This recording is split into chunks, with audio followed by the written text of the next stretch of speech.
I used to think that when someone will come to me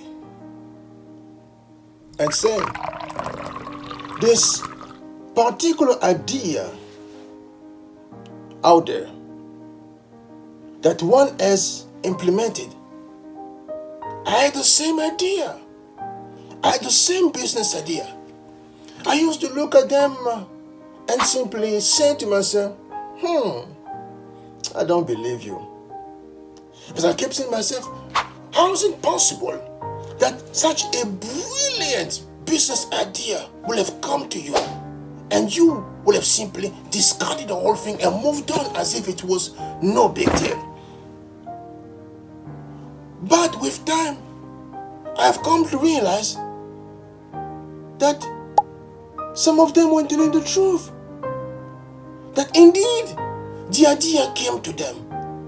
But unfortunately, they never took action. And you wanna know why?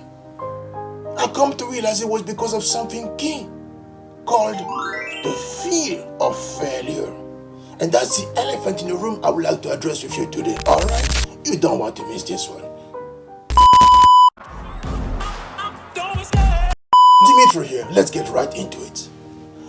In the world of international health organizations, in the world of big pharmaceutical companies, there is an unspoken rule that they all abide by.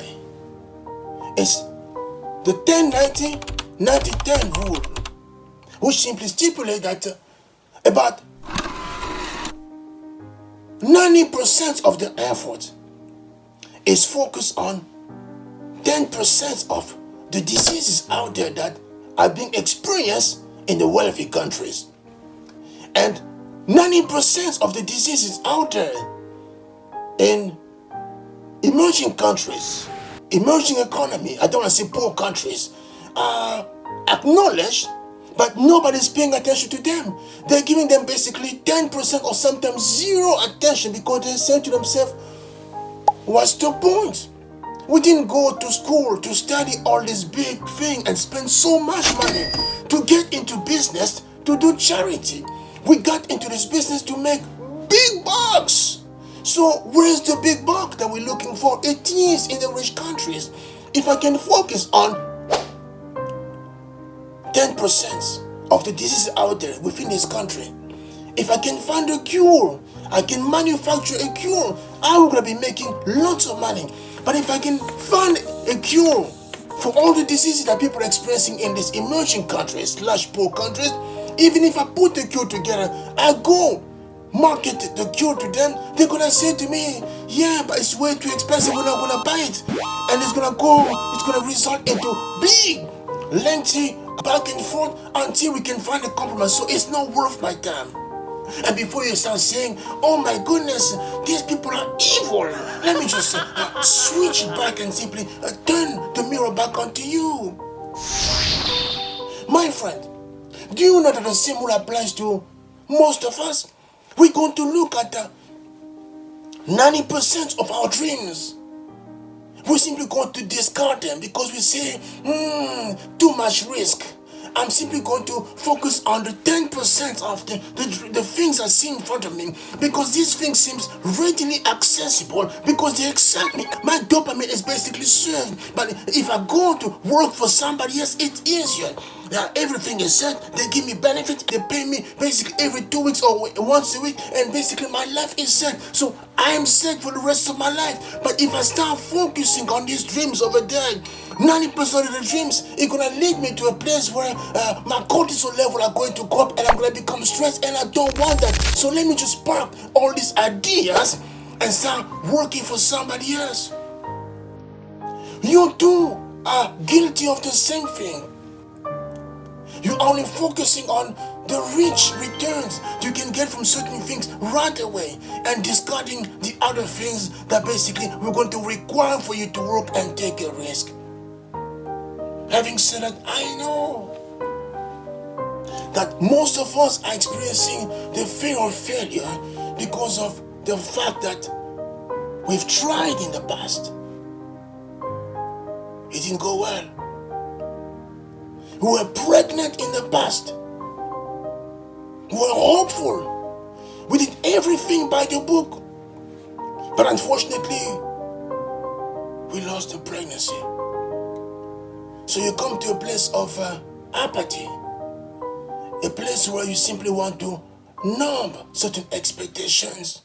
You don't want to be reminded of the pain you can possibly experience if you pick up some of these dreams again and try one more time. So therefore you say to yourself, it's going to be much easier to go work for somebody else. I hear where you're coming from, and I definitely respect that.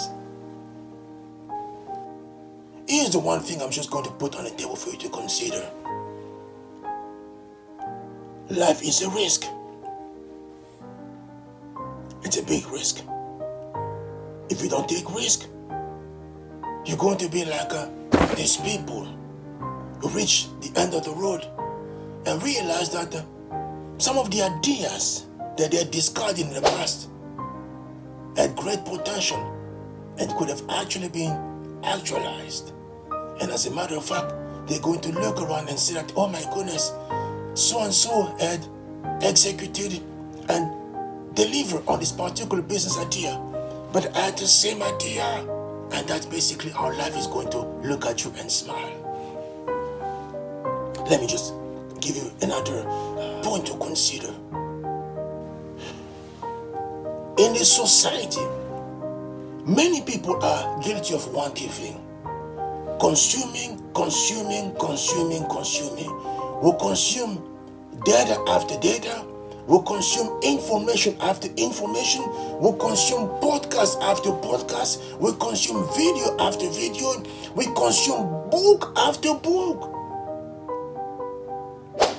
But at the end of the day, after consuming all this mountain of information, we don't do anything. Why? Because of the fear of failure. We say, what if I try and I fail again? The pain is going to be way too much. I hear you. But my question back to you is, if you don't try, and somebody is trying and gets success, how would you feel about the idea that first came to you, that you simply ignore? Or in more vivid words, we look at the pharmaceutical companies and say, but why are they focusing only on the rich people and ignoring the poor people out there? Why are they focusing only on the first world and ignoring other parts of the world? But the same question can be actually put on the table for you. Why are you focusing only on the things that simply excite you and give you this boost of dopamine on a daily basis? Why are you ignoring all this reservoir of ideas that, yes, can give you some moments of stress, give you some measure of cortisol in your brain, but at the end of the day, some of them can give you a return that is far bigger than anything you're getting out there? Let me just leave you with this one assignment. Today, my friend, I'm going to simply ask you to do the following. Instead of researching all the things that are happening out there, when it comes to all the big people out there, when it comes to all this company that you're working for, I'm simply going to challenge you to do the key thing. As you go home, just give yourself permission to open a book again and start focusing on your dream, and say to yourself every single day, for at least 9 minutes of my day, I'm going to close the door and just start working on these dreams. Number one, build the list of dreams again that came to you, the things that you came to as business idea. Put them on a paper again, start looking at them. And number two, start researching all these ideas until you can only come up with 2 good ideas you can go to focus on. Again, first of all, start with 10 business ideas and start doing research on each one of them until by the end of the 3rd week, you can only be left with 2 ideas. And on these 2 ideas, my friend, do research as much as possible. Go ask questions as much as possible until eventually, within 2 months, you only left with 1 idea. With this 1 idea, my friend, I simply want you to go all in. Give it your very best. Yes, you may fail, But in the end, what it's going to give you, it's going to give you a sense of possibility. And possibility is basically the biggest difference between those at the foot of the mountain and those at the top. Because those at the top keep thinking in terms of possibility. Yeah, they say there's an obstacle, but what if I move left? Yeah, there's an obstacle, but what if I actually move around?